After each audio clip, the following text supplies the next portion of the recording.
नमस्कार प्रेक्षकांनो, मुरांबा मालिकेच्या आजच्या भागामध्ये आपलं मनपूर्वक स्वागत आहे. आणि त्यामध्ये आता अक्षय आणि रेवा कावेरीच्या घरी जेवायला आलेले असतात. तर आता कावेरीने पंचपक्वान्न तयार करून त्या जेवणांचे ताटे रेवा आणि अक्षय समोर ठेवलेले असतात. पटकन आता रेवा आणि अक्षय पाटावर बसतात. तर अक्षय जेवायला आता नमस्कार करतो. तर त्याच वेळेस त्या जेवणाच्या ताटाकडे बघत रेवा म्हणते की आय एम सॉरी, पण मी हे जेवण नाही खाऊ शकत. कावेरीला धक्का बसतो. कावेरी म्हणते का ग रेवा?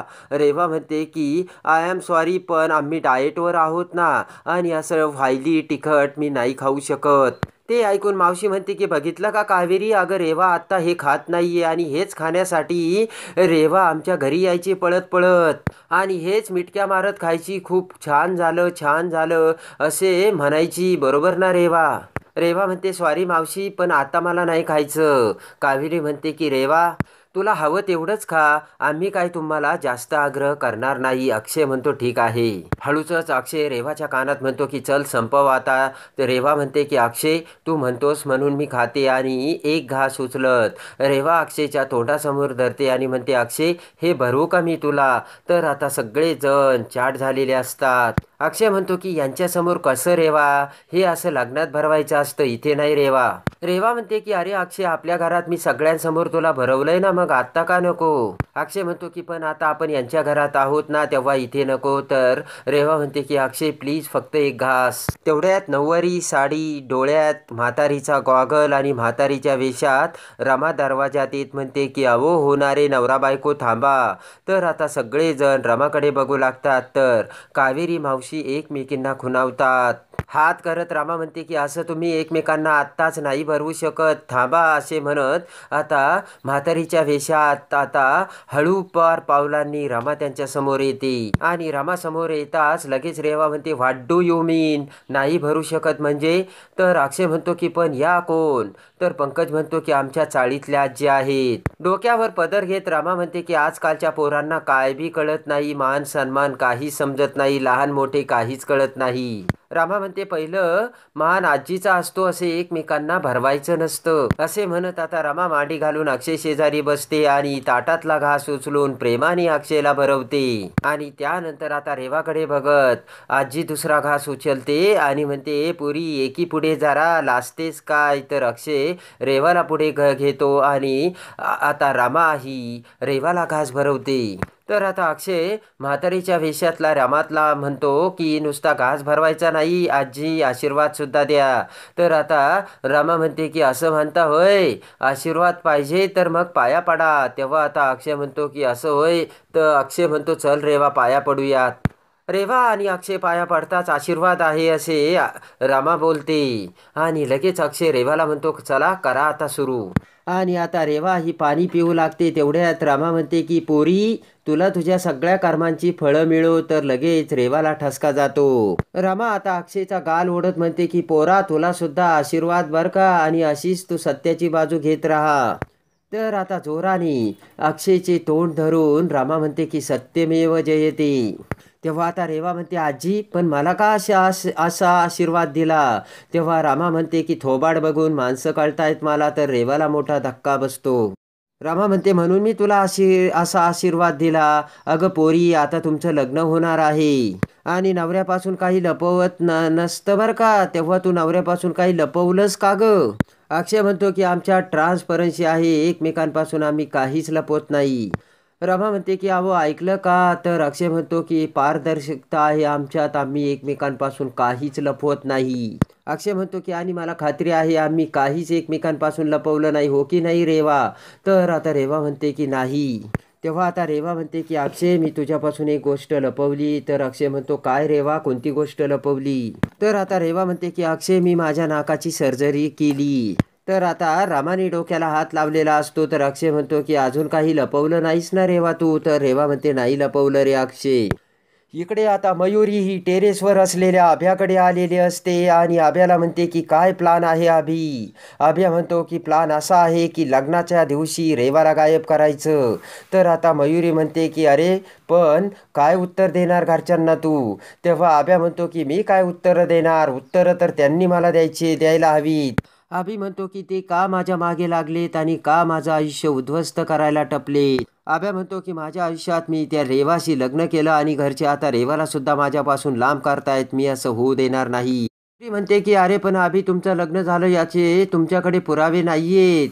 घरचे कसे विश्वास ठेवणार. अभि म्हणतो की आमचं लग्न मंदिरात झालंय. देव साक्षी आहे आणि देवाला तर खोटं ठरू शकत नाही ना.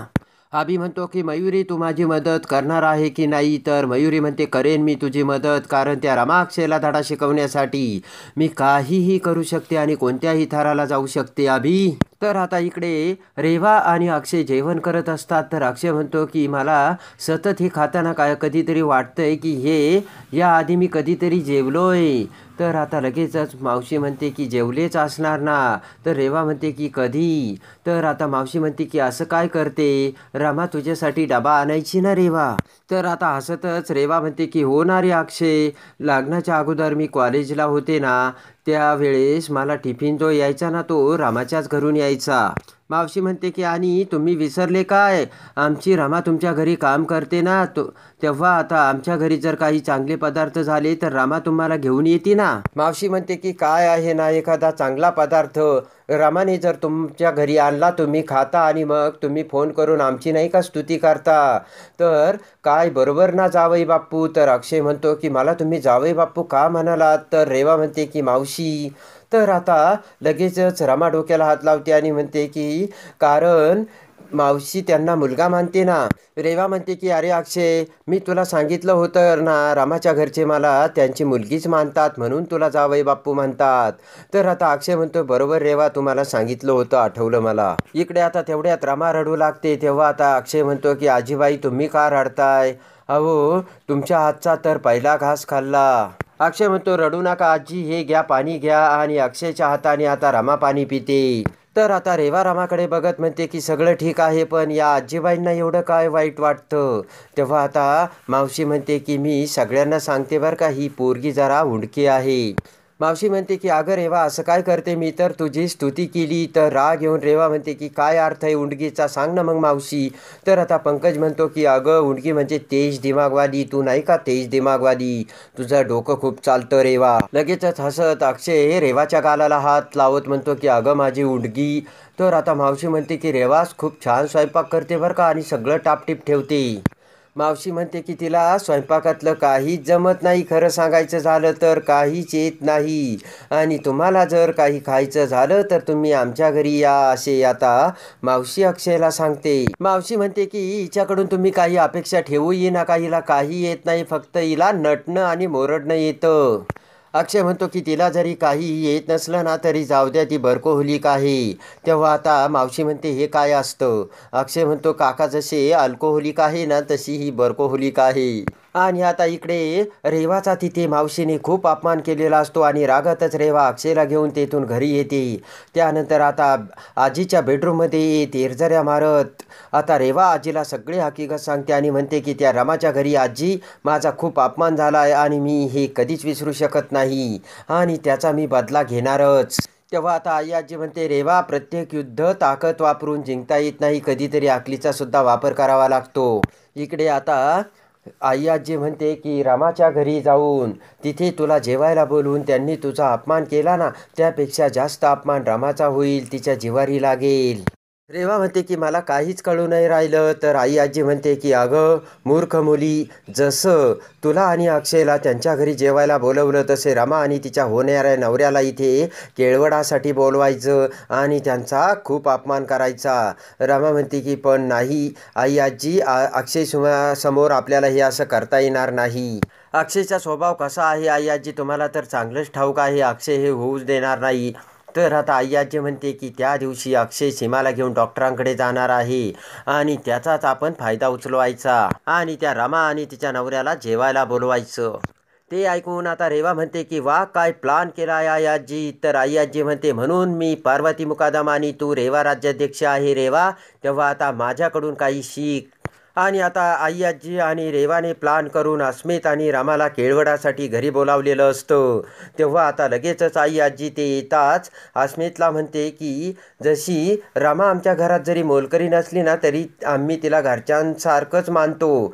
तेव्हा आता म्हणून केळवडासाठी बोलवलं. आणि रेवा अगं अस्मितसाठी काहीतरी बसायला आण ना यांना. तर आता रेवा चटई घेऊन येते आणि खाली अंतरते. रेवा म्हणते की त्याचं काय आहे ना रमा, माझी घरची म्हणजे माझी मैत्रीण आहे.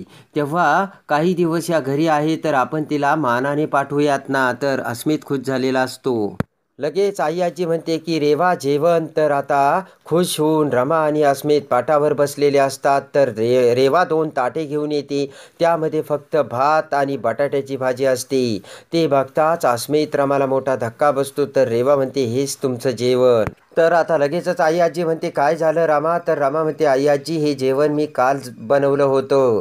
तेव्हा आता रेवा म्हणते ते मला माहिती आहे, त्यासाठीच मी बाहेर काढलं होतं. आणि मग मला वाटलं की माझी एवढी जवळची मैत्रीण जेवायला येऊ राहिली तर मग कशाला फेकून द्यायचं. आणि तिला असं अन्न वेस्ट गेलेलं नाही आवडत म्हणून मी विचार केला की हेच तुला वाढता येईल. अस्मित आता त्या जेवणाकडे बघत काळजीत पडलेला असतो. आई आजी म्हणते की अरे अस्मित बघतोच काय असा. अरे शीतावरून आता तुझी परीक्षा कळणार आहे. आणि जशी शीतावरून भाताची परीक्षा होती तशीच तू खातोय की नाही यावरून तुमच्या संसाराची परीक्षा कळणार आहे. अस्मित चल खा. ते ऐकून अस्मित म्हणतो आजी मला काहीच कळत नाही. आजी म्हणते की किती रे वेडा तू. अरे या जेवणावरून मग तुझी परीक्षा होईल की तुझा पुढचा संसार कसा जाणार आहे तो. अस्मित म्हणतो की अहो पण आजी हे असलं जेवण म्हणजे अपमान नाही का. अरे आजी म्हणते माहिती आहे रे मला, पण माझा तरी काय, माझा नावेलाज आहे रे. अरे तुझ्या होणाऱ्या बायकोची लायकी तुला कळावी म्हणून हे सगळं मी तुला दाखवलं. इकडे आता आनंद सीमा हे बाहेर आलेले असतात आणि गाडीसमोर आता दोघेही चहा पितात. तर आनंद म्हणतो की मला एका गोष्टीचं आई जाम टेन्शन आलंय. सीमा म्हणते की कसलं रे. आनंद म्हणतो की आई आजीने रमा आणि अस्मितसाठी आपल्या घरी केळवट ठेवलंय, पण मला वाटतंय की आई आजीने त्यांचा अपमान केला नाही तर बरं होईल. तेव्हा आता लगेच सीमा म्हणते की असं काहीच होणार नाही, तू नको काळजी करू, जानू आहे ना रे घरात. तर आता आनंद म्हणतो की ती आहे, पण आई तुला माहिती ना कधी कधी जानू कशी वागते ती. काही गोष्टी तिला नाही कळत आणि नाही समजत. सीमा म्हणते की कळतं मला कधी कधी जानू तुझी वाहवत जाते, पण मला वाटतंय की मला खात्री आहे ती बरोबर सांभाळून घेईल. इकडे आता रमा आणि अस्मित ताबडतोब त्या जेवणावरून उठून उभा राहतात. रमा आता आई आजीकडे बघते. तर रेवा म्हणते काय झालं रमा. रमा म्हणते की आई आजी आम्ही तुम्हाला नव्हतं सांगितलं आमचा केळवड करा म्हणून. रमा म्हणते तुम्ही अस्मितचा का अपमान करता. तुम्हाला जर अपमान करायचा तर तुम्ही माझा अपमान करा ना. या बिचाऱ्यांचा याच्यामध्ये काय दोष. तर रेवा म्हणते रमा तुला माहित नाही का ओल्याबरोबर सुखंसुद्धा जळतं. तर आता रेवा म्हणते मला माहित नाही मी बरोबर की चुकीचं बोलते, पण मला एवढं कळतं की अस्मित तुझा होणारा नवरा आहे आणि हाच तो तुझा नवरा असल्यामुळे त्याचा दोष आहे. तर आता आई आजी म्हणते की अगं मी तुझा अपमान केला सुद्धा नसता, पण काय आहे ना हे तुझ्या आईला आणि तुझ्या मावशीला कळायला हवं, त्यांनी कशा रेवाचा अपमान केला. आणि आता लगेच ते ऐकून रमाला मोठा धक्का बसलेला असतो. तर इकडे पोलिसांनी आता मोठा पुरावा मिळून अक्षय आणि रमाला पोलीस स्टेशनमध्ये बोलावलेलं असतं आणि त्या आता मारेकऱ्यांनी त्याचं स्टेटमेंट दिलेलं असतं. तेव्हा अक्षय तिथे पोलिसांना म्हणतो की काय दिलं त्याने स्टेटमेंट. तर पोलीस त्यांचा मोबाईल चालू करून आता ती स्टेटमेंट अक्षयला ऐकवतात. त्यामध्ये त्या मारेकऱ्याने सांगितलेलं असतं की मला त्या बाईला मारायची सुपारी दिली होती आणि त्या बाईला ज्याने मारायचं सांगितलं होतं ना त्या बाईचं नाव आहे रमा मुकादम. ते ऐकताच अक्षय रमाकडे बघतो. तर रमाला देखील मोठा धक्का बसलेला असतो आणि ते ऐकताच रमाच्या पायाखालची जमीन सरकलेली असते. तर आता रमावरती आता आरतीच्या मारेकऱ्याचा स्टेटमेंटनुसार आरोप आलेला असतो. तर अक्षय आता तो खोटी स्टेटमेंट असल्याचे समोर आणून रमाला कसे निर्दोष सिद्ध करणार